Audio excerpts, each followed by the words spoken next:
então, nós estamos hoje aqui, professoras do mestrado e alunas mestrandas, para falarmos sobre uma temática muito atual, pertinente, preocupante, que é sobre gravidez na adolescência.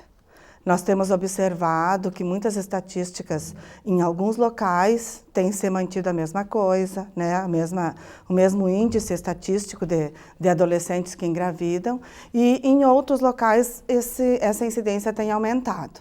Então, a gente observa que muitas vezes existe um certo tabu, um certo preconceito para falar sobre isso em função do medo que muitos pais têm de, ao invés de ajudar, de orientar, achar que vão estar instigando os filhos, né, à prática da sexualidade. Mas eu queria perguntar, né, aqui para a mestranda Carla, que ela tem trabalhado bastante até com essas questões educacionais, né, Carla? Como é que tu tens visto isso? Como é que tem sido a tua vivência com relação à sexualidade na adolescência?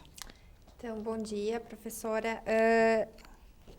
O tema da minha pesquisa do mestrado, orientada pela professora Edi, é justamente sobre essas ações educativas voltadas para a prevenção da gravidez na adolescência. E com todas essas pesquisas, com certeza, uma das principais causas é toda essa mudança, né, na dinâmica familiar. Os pais estão muitas vezes muito envolvidos com trabalho, com correria, não tem tempo de dialogar com seus filhos sobre isso, tem medo de dialogar. E uma das coisas que precisa ser modificado é essa dinâmica da informação ao adolescente, porque eles têm um excesso de informação, eles têm muita informação, mas eles acabam não sabendo lidar com essas informações. Inclusive, Carla, até eu vou aproveitar, né, e entrar nessa questão, porque quando surgiu as campanhas com relação à vacinação do HPV, para ver o quanto que isso é forte ainda nas famílias, eu acho que tu deves ter acompanhado isso também, o quanto que isso é forte, que tiveram muitos pais que não permitiram que os filhos fossem vacinados. O que a gente tem percebido? Que seria importantíssimo trabalhar essas questões da sexualidade no contexto escolar também, né? E unir os profissionais de saúde, os educadores, juntamente com os pais e os alunos. Porque, de repente, esses pais também não estão preparados para trabalhar essas questões da sexualidade e favorece esse fortalecimento dessa rede sociofamiliar. O objetivo, então, né, seria unir escola, saúde, né, no intuito de fortalecer essa educação sexual. Fortalecer a educação dos pais também, para que eles possam ter um diálogo efetivo em casa. E a gente sabe que hoje, quanto mais diálogo existe entre as famílias, é um maior fator de proteção, porque o adolescente vai se sentir amparado, vai se sentir cuidado, né? E vai sentir a liberdade de procurar os seus pais, seus responsáveis, para tirar suas dúvidas, né? E fazer as perguntas. Porque a adolescência é uma fase de turbulência, eles estão passando por um processo de transformação e as dúvidas vão surgir, e se eles não tiverem esse apoio dentro da família, eles vão procurar fora, e muitas vezes com essas experiências desastrosas, né? Por exemplo, ter relação sem proteção, engravidar ou adquirir doenças sexualmente transmissíveis. E eu acho que é tão importante isso que tu colocaste, porque até em função das características da adolescência, que pela maneira dos adolescentes, por tudo que está acontecendo no corpo, os pais muitas vezes falta paciência. Então, no momento que tiver um maior diálogo, um maior entendimento desses pais com relação a isso, com relação às relações entre pais e filhos, com certeza, né, isso só vai se potencializar, né, e de repente prevenir, né, várias situações, até de gravidez e até de doenças, e até assim, às vezes, o desespero de uma adolescente de achar que está tudo desagradável porque o pai e a mãe não querem o namorado, daí sai de casa. como a gente observa, eu trabalho com escolas, né, há 15, 18 anos já, e a gente tem observado isso continuamente. E eu queria aproveitar, assim, ó, eu já quero passar a palavra para a Cida, né, que é para a médica que está aqui, que vai falar um pouquinho sobre isso também, que para ver, assim, ó, o quanto que isso ainda precisa ser feito alguma coisa. Porque há uns 12, 15 anos atrás, nós íamos nas escolas falar sobre sexualidade com os alunos e os alunos diziam assim, vocês têm que vir aqui falar isso com os nossos pais. Nessa mesma época, a gente falava com os pais e os pais diziam assim, vocês têm que vir falar isso com os nossos filhos. E daí a gente ficava se perguntando assim, mas por que tem que ter uma terceira pessoa de fora para entrar na família, para entrar na casa, para falar sobre esse tema? E o que nós observamos? Isso acontecia há uns 15 anos atrás. E hoje ainda acontece. Então, tudo que a mídia faz, todos os programas que fazem, tudo o que é dialogado, o que é exposto, o que é posto, né, na TV, nos jornais, nas revistas, a gente fica preocupado. Por que será que isso não está mudando? Porque antes era porque não se falava, né? Parecia que era proibido falar. Hoje, o que acontece? Hoje se fala e muito sobre isso, e muito abertamente, e muitos programas de educação relacionados a esse tema são postos. E por que ainda tem esse medo, esse receio, né? Sei lá, tem alguma coisa no meio ali que parece que, sabe, não fecha. Então, a gente se preocupa com isso, e eu sempre, quando eu posso, eu falo muito isso com as meninas, porque as alunas, as adolescentes, porque elas diziam assim, professor, não dá para falar isso com meu pai e com a minha mãe. Mas, só um pouquinho, mas não dá, porque na época que o teu pai e a tua mãe eram adolescentes, eles não tinham essa oportunidade que vocês estão tendo hoje. Mas hoje vocês estão tendo essa oportunidade de falar abertamente sobre isso. Então, que parta dos adolescentes, às vezes, essa conversa, né? Como é que tu vê isso, Maria Aparecida? Tudo bem, quero agradecer a professora Regina o convite. E eu vejo, assim, eu trabalhei 12 anos em escola, em ações educativas, né, através do Estado, um concurso público. E nesses 12 anos a gente fazia esse trabalho. A gente trabalhava com capacitação de pais, de alunos e professores. A gente entrava numa escola, ficava no mínimo 3 meses ali para que todos os níveis de atuação em todos os sentidos, né? Então, o programa era saúde escolar. Mas o que eu vejo assim, que o adolescente, por que não diminui o índice? Porque os adolescentes sempre existem, né? E as ações educativas param. Então, aí elas começam, param, e eu estava aqui pensando, Carla, eu acho que, de repente, ele teria que ser municipal, e não a nível federal, que viesse do Ministério. Então, se o município abraçasse essa questão, provavelmente a gestação na adolescência diminuiria, né? Porque é só educando, e educando continuamente. Os programas têm que continuarem, independente de quem. Então, acho que institucionalizar um programa. E o adolescente tem que ver assim, é a gestação não desejada. Porque eles desejam a gestação para suprir alguma deficiência, geralmente psicológica, uma depressão, uma maneira de se colocar na sociedade, de se empoderar como mulher. E, às vezes, porque a mãe não quer o namorado, né? E aí, então, ela namora para forçar aquela relação, engravida para forçar a relação. Então, eu acho que a educação deve ser continuada, porque os adolescentes mudam, os pais se transformam, os adolescentes de hoje serão pais amanhã, né? Mas a adolescência sempre é isso, então ela tem que ter sempre ensino continuado eternamente. Eu acho que institucionalizado. Muito bom, Maria Aparecida. E acho que é super importante isso que tu está trazendo, mas daí eu queria até escutar um pouquinho a Franciliane, porque como sempre está acontecendo, né, como tu disseste, sempre tem adolescente. E nas situações que o adolescente engravida, o que a gente pode falar, Franciliane, que é nutricionista, principalmente assim, porque é um corpo que não está preparado para gestar. E daí, o que é que a gente faz? Pois então, na verdade são momentos já de muita transformação do adolescente em si, né? Porque todas as mudanças corporais, como tu falaste lá no início, né? Um monte de hormônios atuando.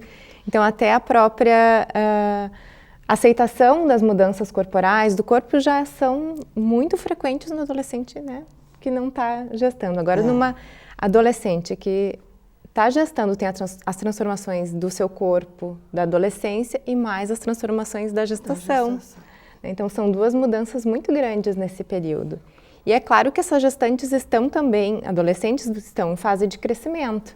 Então, além daquelas necessidades nutricionais básicas de uma gestante, né, adulta, a gente tem que pensar em todas as necessidades de calorias e de nutrientes da adolescência.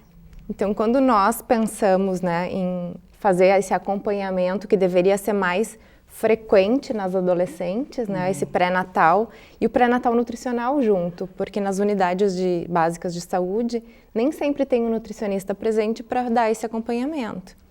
Então, são sempre dois lados, né? O adolescente tem uma alimentação por natureza muito desequilibrada, não existe café da manhã, não existe o consumo de frutas, o consumo de fast food é muito elevado e nas adolescentes vai ser igual, vai acontecer da mesma forma. Então a gente tem que conseguir trabalhar essas mudanças alimentares porque aquela gestante naquele momento vai ter que suprir as necessidades do seu bebê. E a gente observa muito que as crianças dessas adolescentes são ou baixo peso ou têm uma restrição de crescimento intrauterino. Né? E isso também se deve porque elas não têm o consumo de nutrientes adequado.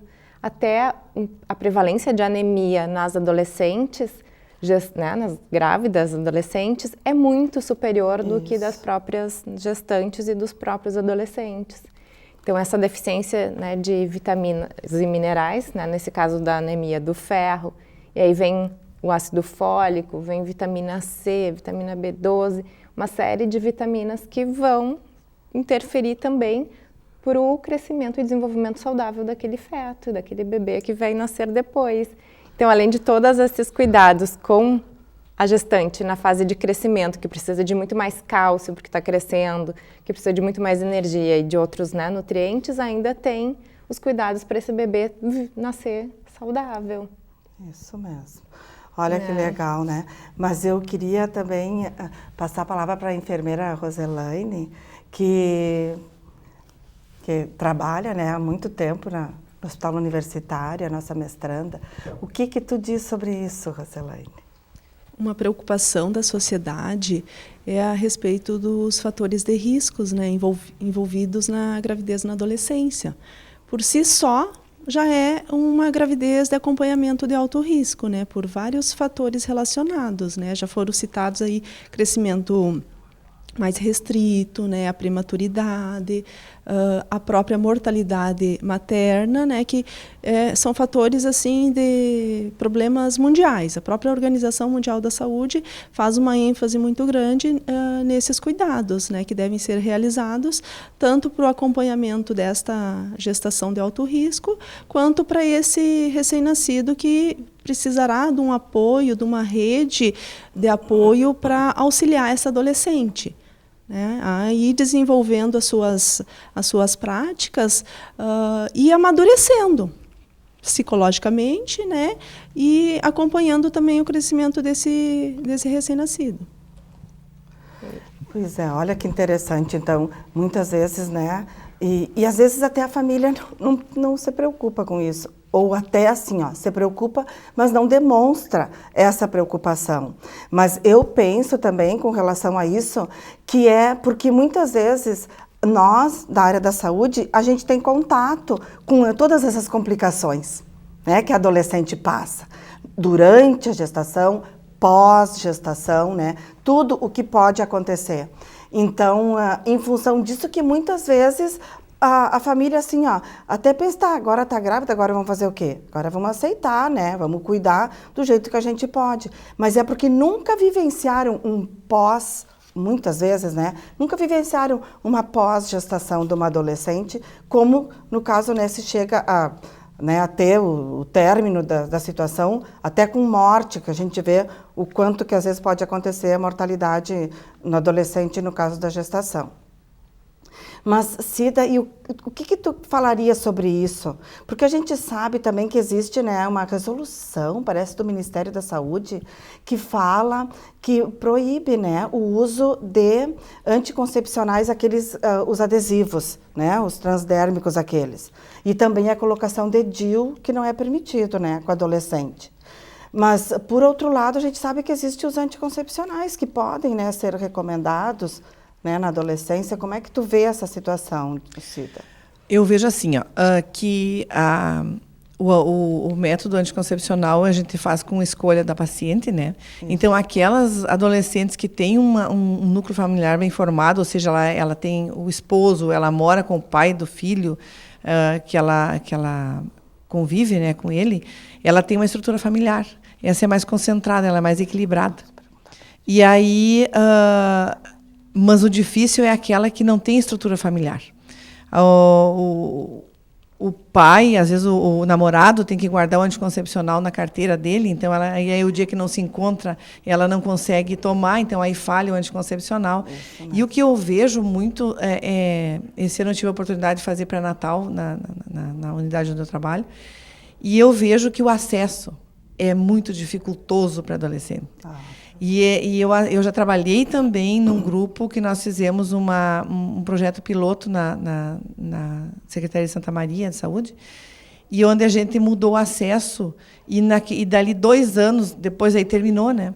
Aí 2 anos depois eu fui convidada para fazer um trabalho na TV Pampa, e eu fiz um levantamento. Você sabe que 2 anos depois diminuiu o índice de gestação na adolescência em Santa Maria, fruto daquele nosso trabalho. Então, o acesso ao anticoncepcional parte do princípio que a adolescente tem que se relacionar bem com os pais, né? Exatamente. Aquilo que estavam falando antes, a relação de mãe, principalmente, com a filha, mesmo. é importante. Aí entra o HPV.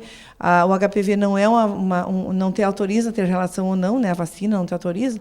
O uso do anticoncepcional também não. Mas, assim, a atividade sexual está à vista, a mãe deve sentar e conversar, colocar aquela filha no colo. Senão, o da rua vai colocar no colo. Isso mesmo. É isso que eu vejo. Mas aí o método anticoncepcional, vou respondendo a questão, né? O método anticoncepcional tem os de baixa dosagem, muito bom para adolescente, não atrapalha a vida, o crescimento dela, e sendo orientado e ela tendo acesso ao ginecologista ou à unidade de saúde, não tem problema nenhum. Isso aí. Cida, deixa eu só comentar uma coisinha que tu falaste de acesso, eu logo lembrei que nem acesso à caderneta que é disponibilizada pelo Ministério da Saúde os adolescentes têm tido, né? Porque quando eles vêm para uma consulta nutricional, é importante a gente saber peso, estatura, como é que veio o crescimento até então. E a gente pergunta sobre a caderneta de saúde do adolescente e a maioria não apresenta essa carteira, então, essa caderneta, né? Então, não sei como é que o município trabalha com essa questão. Talvez porque nas escolas é o local onde deveria ser distribuída e lá tem assuntos que talvez a escola não queira abordar, né, naquele momento. Mas então eu não sei como é que as escolas têm abordado isso. Eu queria ver o que a Marta queria falar, depois nós vamos voltar nesse assunto. Tá. Eu acho assim, que vem bem de um encontro mesmo assim, da família, né, da relação do adolescente com a família. E é muito importante na escola, cara, umas ações educativas, né, ser desenvolvidas, que é onde eles têm dúvidas, né? Que realmente quando a gente vai fazer uma fala na escola, com os adolescentes, eles têm muitas dúvidas que realmente não tem com quem sanar, né? E geralmente em casa, com a família, não tem tempo, a família não tem. E importante também, ao enquanto dá trabalhar com o adolescente, a gente tem que trabalhar com os pais, que é uma dificuldade também. E eu acho que, enquanto educadores, assim, tem que ter o vínculo com o adolescente, para ele poder chegar e vir conversar contigo, sanar todas as dúvidas, que são muitas, né? E eles têm muitas dúvidas. No momento que assim, eu acho que como nós profissionais de saúde, a gente, não digo obrigação, mas eu acho que é um dever de ir nas escolas e começar um trabalho de educação. Porque eles têm muitas dúvidas, assim, que às vezes para nós é bobagem, para eles são enormes. Que realmente, um dia, daqui a pouco, já vai ter uma surpresa, já vai estar grávida, né? Sabendo que podia prevenir. Ai, muito legal isso. E eu queria até aproveitar e... então coloca sua ideia. Eu queria fiquei pensando, né, que muitas vezes a questão da sexualidade ela é tratada com os adolescentes de forma como se fosse um tabu. E quando é conversado, é tratado apenas da parte assim das doenças ou ainda da gravidez, né? Então, eu estou participando de um grupo com a professora Josiane Abaide, que vai até os locais assim, e trabalha com grupos de jovens, onde é tratada a questão da sexualidade de forma suave assim, e agradável, né? O que torna mais aberto ao diálogo e eles esclarecerem dúvidas que às vezes eles têm e não têm aquele espaço para se colocarem, né? Muito legal isso. E eu queria até aproveitar porque aqui em Santa Maria, junto à Secretaria Municipal de Saúde e a Coordenadoria Regional de Saúde, estão assim, bem engajadas, trabalhando sobre essa temática com relação à saúde do escolar, que é o Programa de Saúde nas Escolas. Então, nós esperamos e nós estamos assim bem confiantes que a gente vai ter ótimos resultados, porque a gente vai abordar todas essas temáticas. E principalmente assim, começando a falar com quem? Com os pais, né, dos alunos, com os professores, para depois esses, né, porque não tem como ter um profissional de saúde, né, toda hora, todo dia numa escola. Infelizmente, nós não temos esse quadro profissional nas escolas, para poder atender essa demanda. Mas eu queria aproveitar assim, até porque o que o Ministério da Saúde prescreve hoje? O que ele dita hoje? Que antes, quando ia um adolescente ou ia uma criança numa unidade básica de saúde pedir ajuda ou pedir alguma coisa, não era atendido se não tinha alguém responsável. Hoje não é mais assim, né? Graças à Lei Bernardo lá também, né, por causa do que aconteceu com ele lá, da criança, mas assim, e hoje a gente vê, e o Ministério da Saúde coloca isso, a importância de a gente atender esse adolescente que chega na unidade básica de saúde, né? E eu queria passar, tu ia falar alguma coisa, né, Franciliane? Pois é, naquela hora a gente estava comentando, né, da caderneta, da importância, porque a gente consegue ter todo esse acompanhamento desse adolescente. Claro, esse é só um instrumento. A gente sabe que quando eles vêm com uma demanda, e mesmo para nutrição, né, eles vêm sozinhos e a gente acaba atendendo, é um momento de todos os profissionais acolherem, né? Exatamente. Nem sempre, penso que nem sempre os profissionais estejam dispostos, e como a Cida havia comentado, eles não estão dispostos e talvez nem preparados para receber esse adolescente para falar desse assunto, né? Então, penso que seja importante talvez começar com essas políticas públicas, né, epidemiológicas, para a gente conseguir encontrar o melhor caminho para tentar diminuir essa prevalência toda. Ah, que ótimo.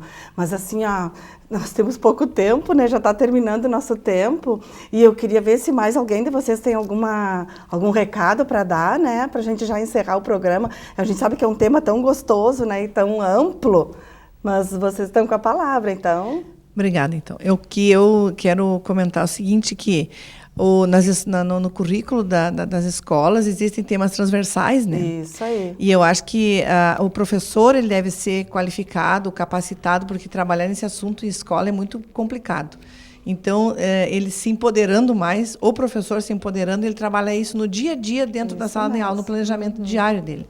Então, nem vai precisar, por exemplo, um profissional de fora dar uma palestra, por exemplo, seria para fechamento de ou lançamento de um programa escolar. Isso aí. Mas a professora pode se empoderar, o professor de educação física, o contato dos alunos de educação física é maravilhoso. Enfim, eu acho que empoderar mais o professor, não dar mais trabalho, mas empoderar mais que ele trabalhe na... É isso que ele deixado. Não sei se mais alguém quer falar alguma coisa. Mas então, assim, a gente vê que é um tema muito gostoso, né? Bastante abrangente, e o quanto ainda tem para ser feito, né, sobre isso. Principalmente com relação, agora que a Cida colocou, né, de empoderar o professor e também, né, empoderar as famílias, os pais, sobre ter a liberdade de conversar brincando, né? Conversar, falar sobre sexualidade como se fala de hipertensão, de dor de cabeça, de diarreia, de desidratação. Quantos temas com relação às necessidades corporais e à promoção da saúde é dialogado na família? Então, por que não, né, entrar com essa temática? A gente sabe que é difícil, a gente sabe que, né, ainda existem muitos preconceitos com relação a isso, mas que a gente tem tudo para dar certo, né? Para continuar. Os adolescentes estão muito espertos. Teria que, assim, aproveitar um comercial da televisão, né? Uma notícia que dá no rádio, que aparece, e os pais puxar essa discussão para a família. E colocar os adolescentes. O que vocês acham com relação a isso? Que eu acho que é uma maneira, né, da gente prevenir a gravidez na adolescência.